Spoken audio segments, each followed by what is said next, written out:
নমস্কাৰ শ্ৰদ্ধেয় ৰাইজ কেইটামান কথা ৰাইজৰ আগত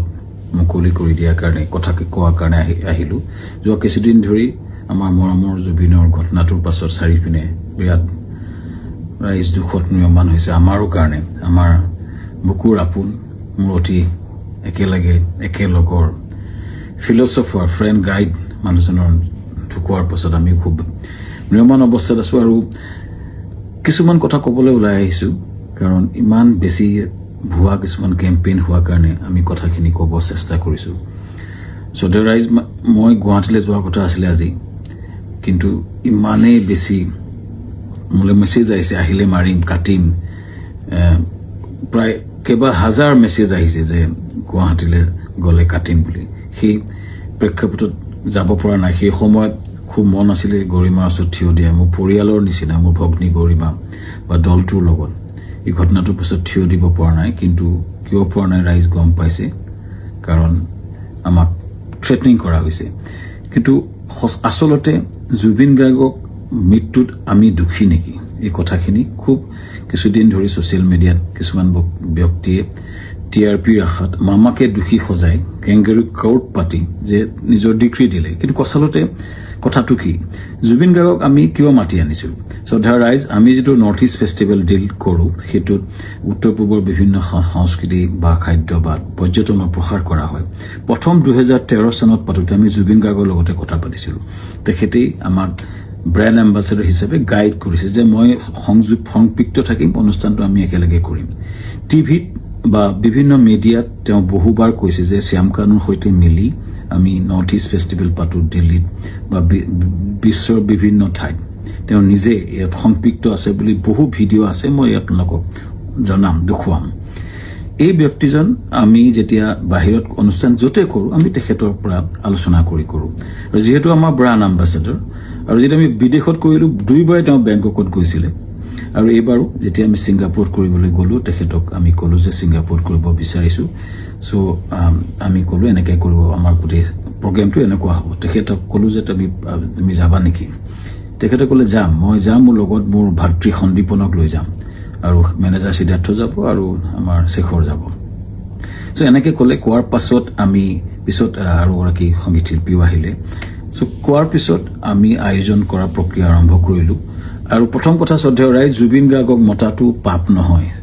উত্তৰ পূব আটাইতকৈ ডাঙৰ অনুষ্ঠান নৰ্থ ইষ্ট ইণ্ডিয়া ফেষ্টিভেলত উত্তৰ পূব আটাইতকৈ ডাঙৰ যিজন সংগীত শিল্পী তেখেতক নিমন্ত্ৰণ কৰাটো যিহেতু আমাৰ ব্ৰেণ্ড এম্বাসেডৰো হয় আমাৰ লগত সংপৃক্ত হয় আৰু তেখেতক মতাটো পাপ কৰা নাছিলো এটো আমাৰ দায়িত্ব আছিলে তেখেতক নিমন্ত্ৰণ কৰাটো তেখেত কিয় 17 তাৰিখে আহিলে এটো প্ৰশ্ন হৈছে তাৰ আগতে সুস্থ দেহাৰে আহিছে বুলি বহুতে লিখিছে কিন্তু তাৰ দুদিনমান আগতে তেখেতে আমাৰ 7 ছেপ্টেম্বৰত মুম্বাইত তেওঁ খুব ধুনীয়া পাৰফৰ্মেন্স কৰিছে মুম্বাইত আৰু তেখেতে 1 তাৰিখে নে 3 তাৰিখে দিল্লীত তেখেতে পূজাত এটা অনুষ্ঠান কৰাৰ কথা আছিল সম্পূৰ্ণ কনসাৰ্ট বা মিউজিক্যাল প্ৰগ্ৰাম কৰাৰ কথা আছিল কেৱটা প্ৰগ্ৰাম তেওঁ লাইন হৈছে তেখেতে প্ৰগ্ৰাম কৰি আছিল সো কটিকে সুস্থ দেহাৰে আমি অনাটো আমাক এটা অতি ভুল দোষাৰোপ কৰা হৈছে তৃতীয় কথাটো হৈছে তেখেতে 17 তাৰিখে এই কাৰণে আহিলে সেইদিন ডাইৰেক্ট ফ্লাইট আহিলে কাৰণ কলিকতা হৈ আহিলে বহুত দীঘলীয়া হয় 19 তাৰিখে আমাৰ অনুষ্ঠান আৰম্ভ হয় সো সেইকাৰণে 17 তাৰিখে গ্ৰুপ ফ্লাইটত তেওঁ আহিছিলে লগতে দলটো আহিছিলে আমি পেন পেচিফিক হোটেলত ৰাখিছিলো আমাৰ যত অনুষ্ঠান হৈছিল তাৰ লগতে সানটেকৰ লগতে পেন পেচিফিক এখন 5 ষ্টাৰ হোটেল সকলো দলটো আমি ৰাখিছিলো ভালকৈ ৰখাৰ চেষ্টা কৰিছিলো আমি তেওঁলোকক কথা পাতিছিলো যে তেওঁ কৈছিলে আমি অলপ জিৰণি ল'ম আৰু 19 তাৰিখে তেওঁ আৰম্ভণি অনুষ্ঠানত তেওঁ থাকিব আৰু 20 তাৰিখে তেওঁ দুটামান গান গাব ভূপেন হাজৰিকাৰ এটা ট্ৰিবিউট দিব এইটো আলোচনা আমাৰ হৈছিল পিছৰ 18 তাৰিখে দিনাখন 19 তাৰিখে আমাৰ অনুষ্ঠান আছিল 18 তাৰিখৰ দিনাখন আমি তেখেত খবৰ কৰিতে শুই আছিল আমাৰ বহুত বিভিন্ন উত্তৰ পূৰ্ব মানুহ আছিল তেওঁৰ লগত তেওঁ ভায়েক আছিল আৰু তেওঁ সিদ্ধাৰ্থ আছিল মেনেজাৰ আৰু দল আছিল 19 তাৰিখৰ দিনা ঘটনাটো ঘটিলে যেতিয়া আমাৰ সেইদিনাখন উত্তৰ পূৰ্বৰ বিভিন্ন মন্ত্ৰী বিষয়াৰ লগত আমাৰ এখন মিটিং চলি আছিল উদ্যমী সকলৰ লগত ছিংগাপুৰৰ মিটিং চলি আছিল যাতে আমি ৰাতিপুৱাই গৈছিলো তেতিয়া এই জাহাজৰ ঘটনাটো কথা মোক সিদ্ধাৰ্থ শৰ্মাই ফোন কৰিছিল 3:30 বজাত আমাৰ মিটিং আৰম্ভ হৈছিল 12:30 বজাত সো 11:30 মানতে মই সাংগ্ৰিলা হোটেলত গৈছিলো আৰু তাত 3:30 মান বজাত আমি গম পাইছিলো যে এনেকুৱা ঘটনা এটা ঘটিছে সিদ্ধাৰ্থ ফোন কৰিছিল কোত ঘটিছে কেনেকৈ ঘটিছে আমি একো গম পোৱা নাছিলো লগে লগে বহুখিনি তাকে লৈ ফোন আহিছিল কিন্তু মই উত্তৰ দিব পৰা নাছিলো আসলতে এই ইমান ডাঙৰ ঘটনাটো আমাৰ মৰমৰ বুকুৰ আপোন মানুহজন এনেকুৱা ঘটনা ঘটিছে কথাটো আমাৰ কাৰণে এটা থটমটৰ নিচিনা হ'ল আৰু লগে লগে আমি দুটা ভাষাৰ লগত কথা পাতি তালৈ গলো আৰু ঘটনাটো হ'ল আৰু এই ঘটনাটোৱে সকলোকে মুখৰে মাত নাইকিয়া কৰিলে আৰু গম পাই লগলে আমাৰ অনুষ্ঠানটো বাতিল কৰা বুলি আমাৰ হাই কমিছনে নিজস্বভাৱে ঘোষণা কৰিলে আৰু অনুষ্ঠান তাতে বাতিল কৰা হ'ল তাৰ পিছতো কোনবাই উলিয়াইছে আমি প্ৰগ্ৰাম কৰি আছিলো বুলি কিন্তু আসলতে আমাৰ ভাৰতৰ ৰাষ্ট্ৰদূতে এটো ডিক্লেয়াৰ কৰিছিলে অনুষ্ঠানটো সম্পূৰ্ণ বাতিল কৰা হৈছিলে আৰু সেইটো পিছতো আমি টিমটোৰ লগত লাগি কেনেকে আমাৰ পাৰ্থিৱ শৰীৰটো গুৱাহাটীলৈ পঠাব পাৰি তাৰ লগত মই কাম কৰিছিলো সিদ্ধাৰ্থ লগত আমাৰ মৰ্গত আমাকে যাবলৈ দিয়া হৈছিলে সিদ্ধাৰ্থ আৰু সন্দীপন শেখৰৰ লগত আৰু তাৰ পিছতে কেম্পেইনটা আৰম্ভ হ'ল আমাৰ বিপক্ষে হেনা মই কৈ আছিলো যে মৰ্গলৈ যাওঁ বুলি কোনবাই হেতু মদ খাবলৈ যাওঁ বুলি এটা কেম্পেইন কৰিলে কোনবাই ক'লে যে শ্যামকান্ত মহন্তক